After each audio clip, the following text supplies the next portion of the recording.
Bonsoir, chers frères et sœurs. C'est une joie d'être avec vous aujourd'hui pour continuer notre étude biblique.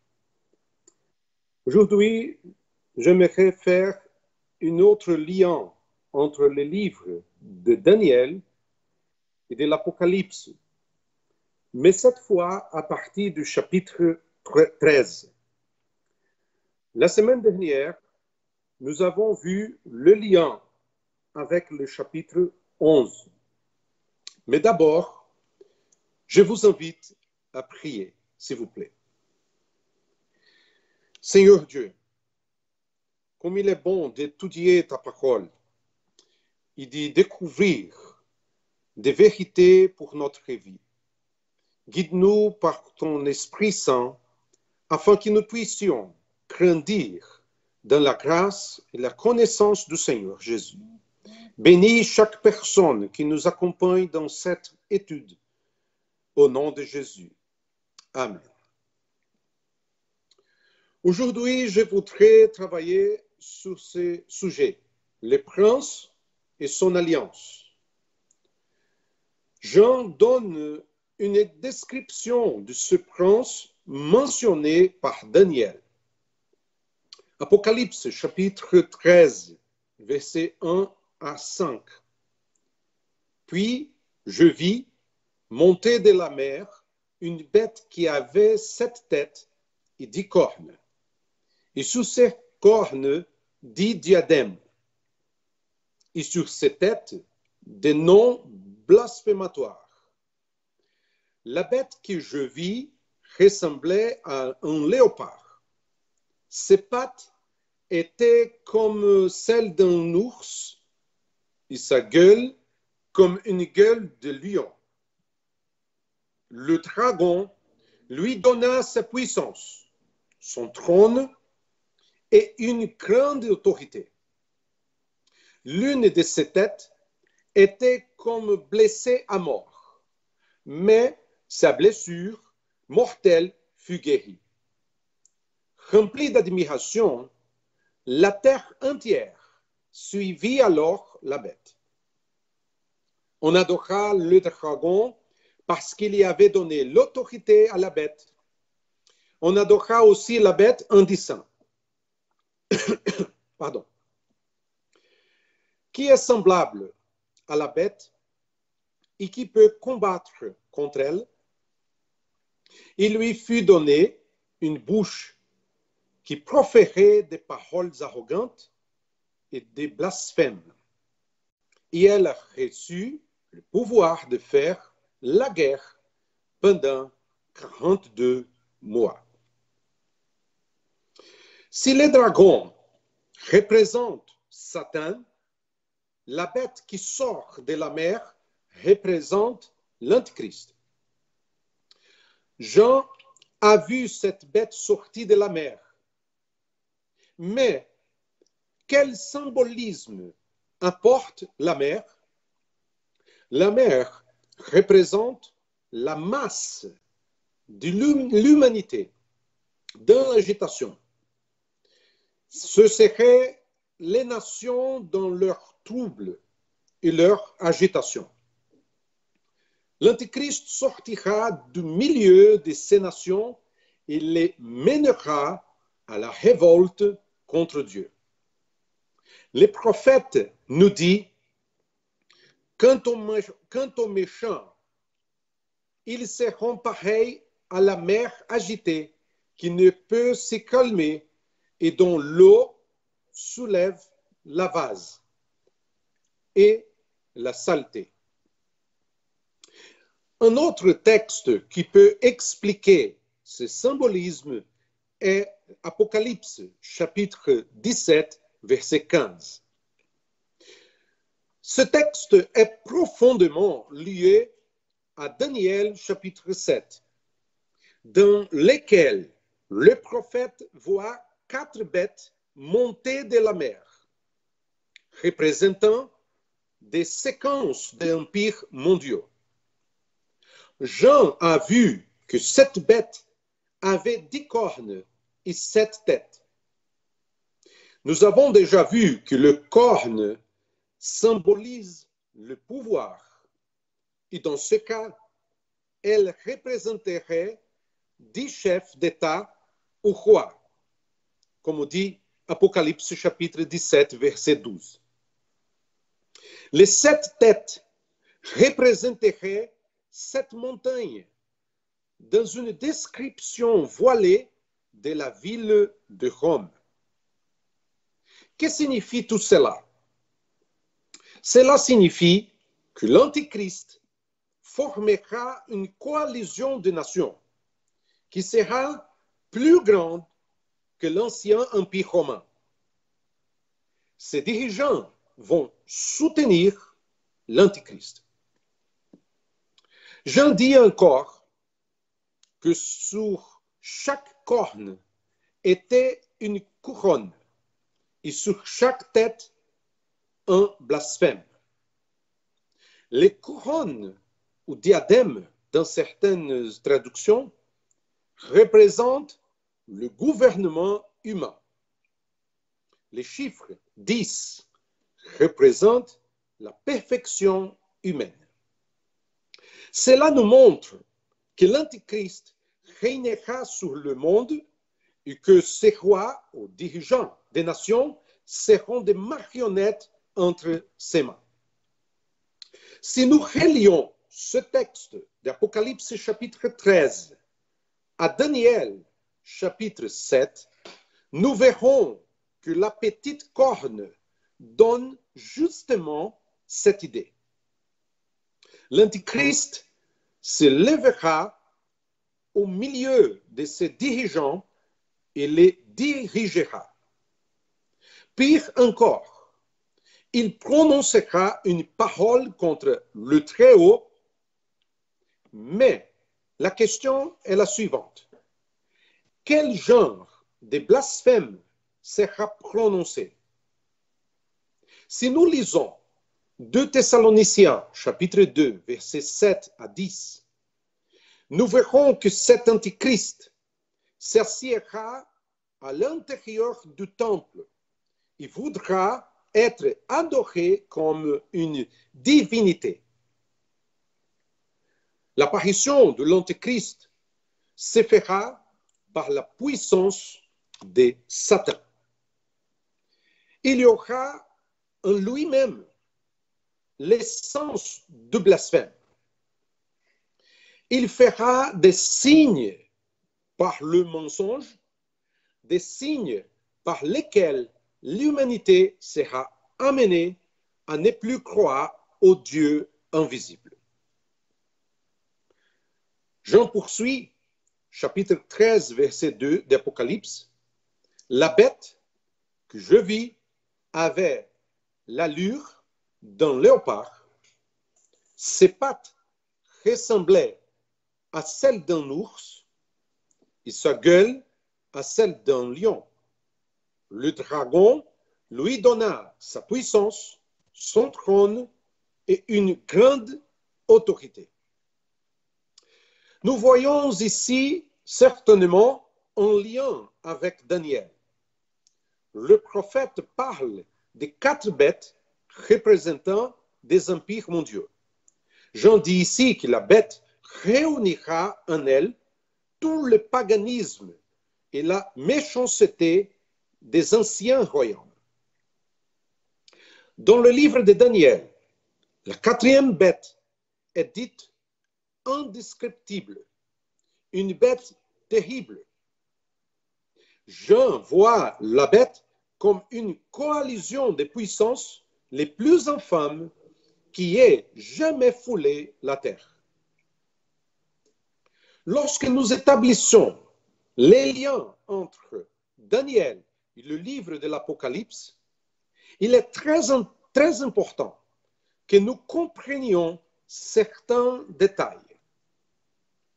La 4e bête décrite par Daniel chapitre 7 préfigure l'Empire romain et en même temps le futur royaume de l'Antéchrist. Dans l'Apocalypse 13, la bête désigne exclusivement l'Antéchrist et son royaume. la bête qui monte de la mer présentera simultanément les caractéristiques des 4 animaux décrits dans le livre de Daniel. Regardez le tableau suivant. Daniel chapitre 7, verset 7. Après cela, je vis dans mes visions nocturnes une 4e bête redoutable, terrible et extraordinairement puissante. Elle avait des grandes dents en fer. Elle a mangé, brisé et piétiné ce qui restait. Elle était différente de toutes les bêtes précédentes et avait 10 cornes. Regardez le tableau. Apocalypse 13. La gueule du lion représente la majesté et la puissance, c'est-à-dire l'empire de Babylone. Les pattes de l'ours, la force et la brutalité, l'empire des Mèdes et des Perses. L'apparence du léopard, la rapidité et l'agilité, c'est-à-dire l'empire grec d'Alexandre. Il est 10 cornes, l'aspect terrorisant et l'appétit, c'est-à-dire l'empire romain. Qu'est-ce que ça veut dire? Veut dire que le royaume de l'Antichrist réunira en lui toutes les qualités des royaumes précédents. Son autorité sera donc bien supérieure à celle de la Rome antique. Jean nous dit aussi que Satan a donné trois choses à la bête: le pouvoir, le trône, l'autorité. Le pouvoir, nous devons comprendre le pouvoir ici non pas comme suprême, mais comme temporaire. Tout comme Jésus-Christ s'incarnait pour sauver l'humanité, l'Antichrist sera l'incarnation de Satan. Christ a été rejeté, mais l'Antichrist sera accepté par la majorité. Jésus a appelé Satan le prince de ce monde, selon Jean chapitre 12, chapitre 14 et chapitre 16. Ce pouvoir de Satan est basé sur le mensonge et la tromperie. Nous savons qu'en réalité, celui qui a le vrai et seul pouvoir est le Seigneur. Et trône et autorité. Le trône est le symbole du pouvoir et de l'autorité qui viendra du pouvoir satanique pour tromper les gens. Nous devons nous rappeler que la bête n'est pas seulement une coalition de pouvoirs politiques et militaires.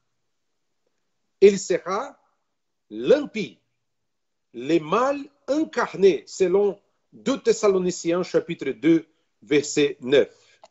La personnification de la méchanceté satanique. Il importe de faire le rapprochement entre ce 4e animal décrit par Daniel et la bête de l'Apocalypse chapitre 13, versets 1 à 10. Regardez l'image. Daniel chapitre 7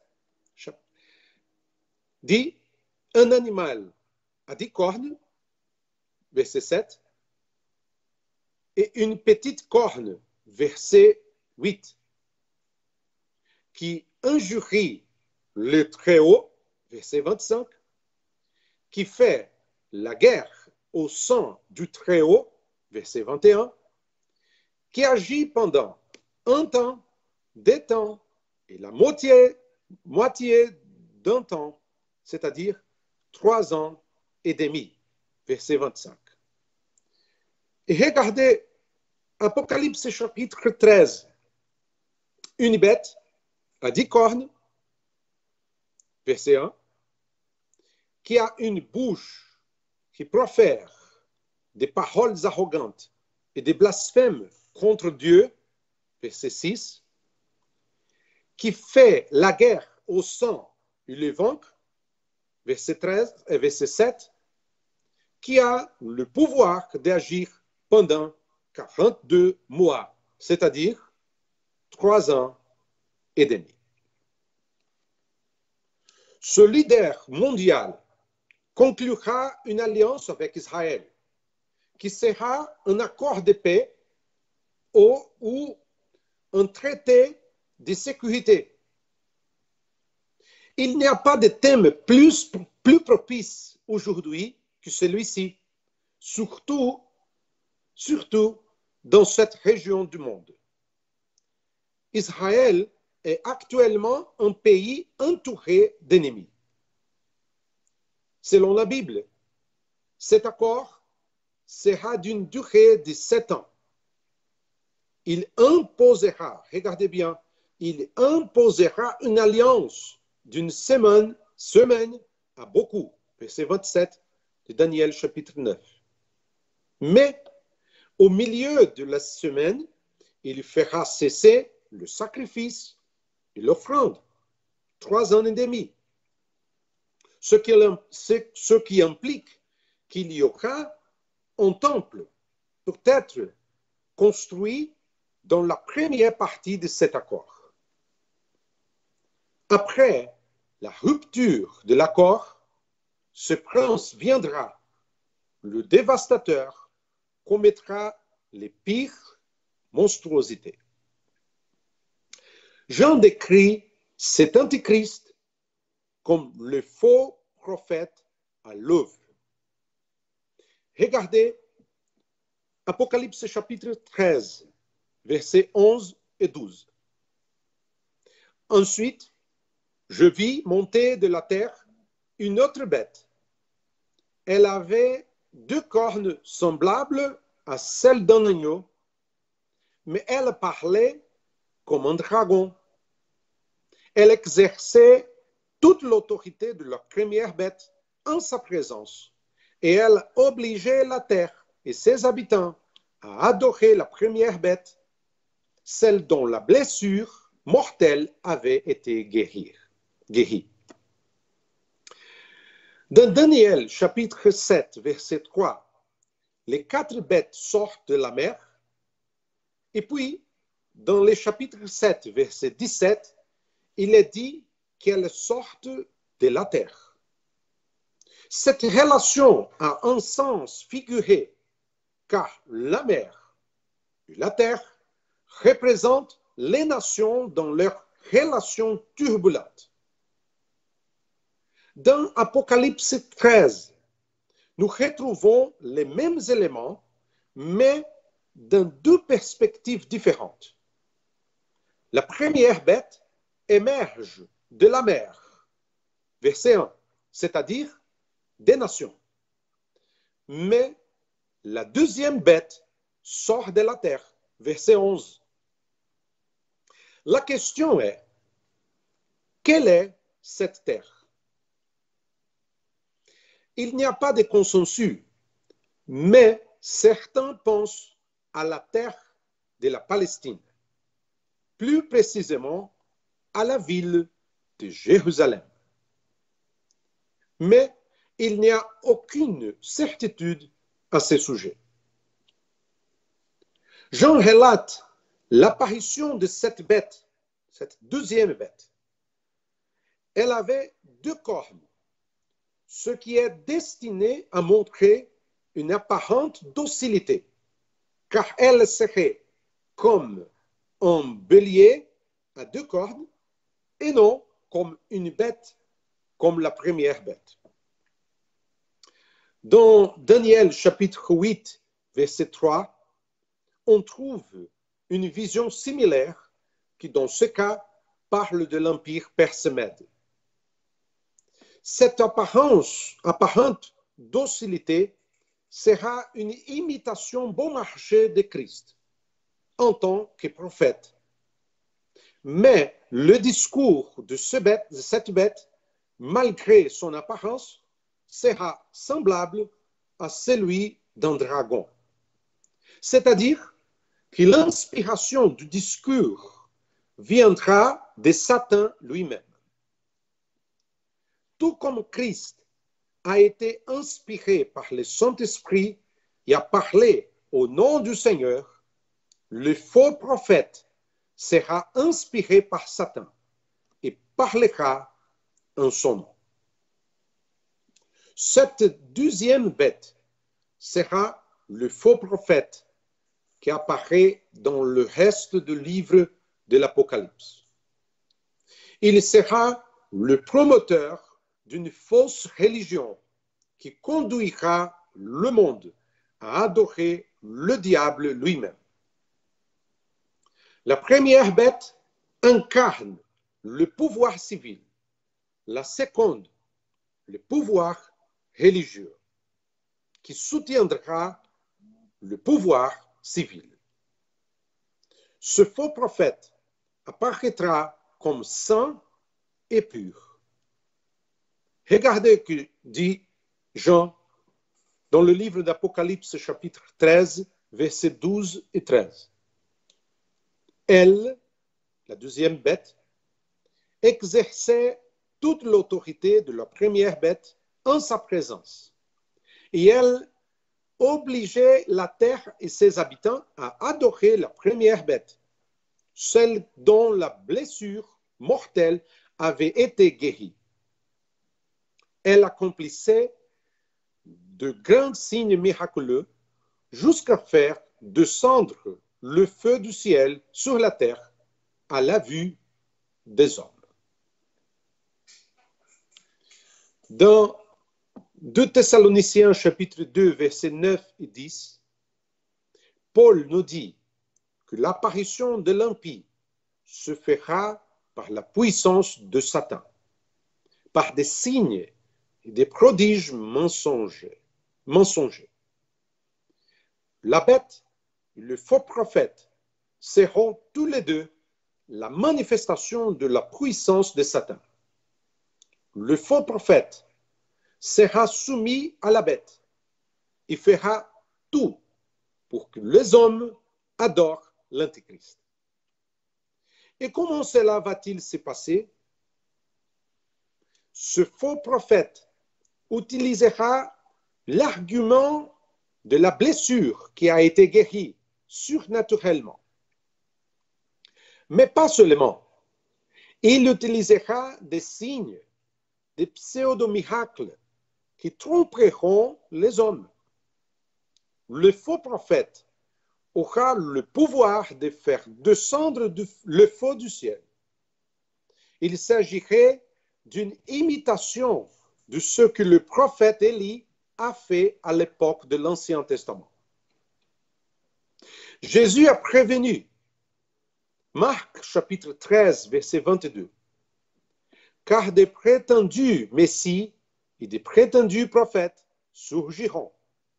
Ils feront des prodiges et des signes miraculeux pour tromper, si c'était possible, même ceux qui ont été choisis. Jean poursuit la description, versets 14 et 15. Elle égarait les habitants de la terre par les signes qu'il lui était donné d'accomplir en présence de la bête. Elle leur disait de faire une image de la bête qui avait été blessée par l'épée et qui avait survécu. Elle reçut le pouvoir d'animer l'image de la bête afin que cette image puisse parler et faire tuer tous ceux qui ne l'adoreraient pas. Il explique clairement la raison des signes et des prodiges accomplis par le faux prophète. Dans le texte grec, nous avons ici le mot planao, qui signifie tromper, égarés. Les hommes seront totalement détournés de la voie du salut.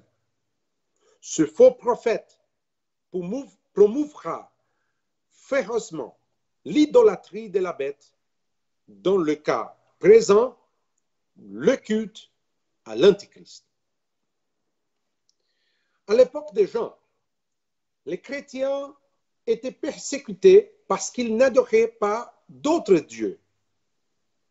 La vision monothéiste des chrétiens était considérée comme de l'athéisme par les païens.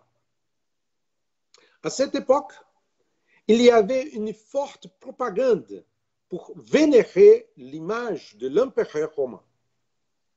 Les chrétiens qui refusaient d'adorer l'image étaient tués, accusés de trahison.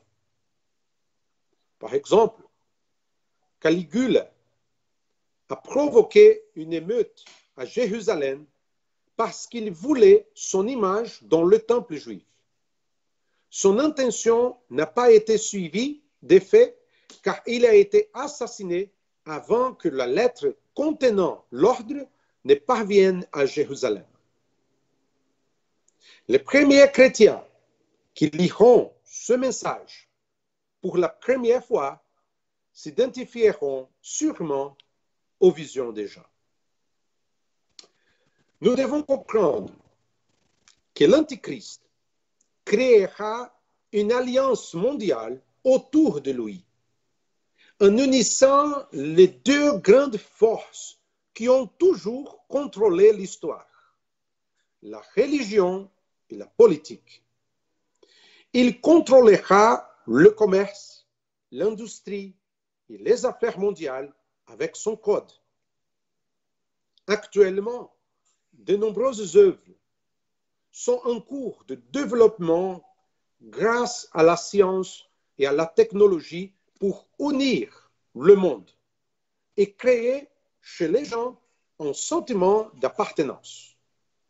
Par exemple, beaucoup parlent de la planète comme d'un village global. Les réseaux sociaux apportent une idée des groupes où tout est connecté dans un monde de plus en plus petit. C'est ainsi qui va le monde. Mais comprenez quelque chose. Je ne le dis pas que la technologie, la science ou même les médias sociaux sont des choses diaboliques. Nous pouvons utiliser tout cela pour la gloire de Dieu. Ce que je veux souligner ici, c'est que l'Antichrist en profitera de ces choses pour conduire les gens à un aveuglement spirituel total. Faisons une pause pour aujourd'hui. Nous avons vu comment les visions de Daniel sont profondément liées au livre de l'Apocalypse. Le royaume de l'Antichrist sera quelque chose de bien plus grand et de plus destructeur que n'importe quel royaume qui ne soit jamais venu dans ce monde. Il est important de garder à l'esprit que les prophéties bibliques sont liées entre elles et nous montrent certaines vérités. 1. Dieu est souverain et guide l'histoire du monde. 2. Le mal, même s'il semble dominer et être indestructible, tombera un jour devant la gloire de Dieu Tout-Puissant. Alors, je vous le dis, ne vous agitez pas avec les nouvelles et les problèmes que nous avons aujourd'hui. Ne vous inquiétez pas des éventuelles persécutions que nous pourrions subir. Comme le dit l'Écriture à propos de ceux qui craignent l'Éternel, dans le psaume 112, chapitre 112, verset 7, il ne redoute pas les mauvaises nouvelles, son cœur est ferme, plein de confiance dans l'Éternel.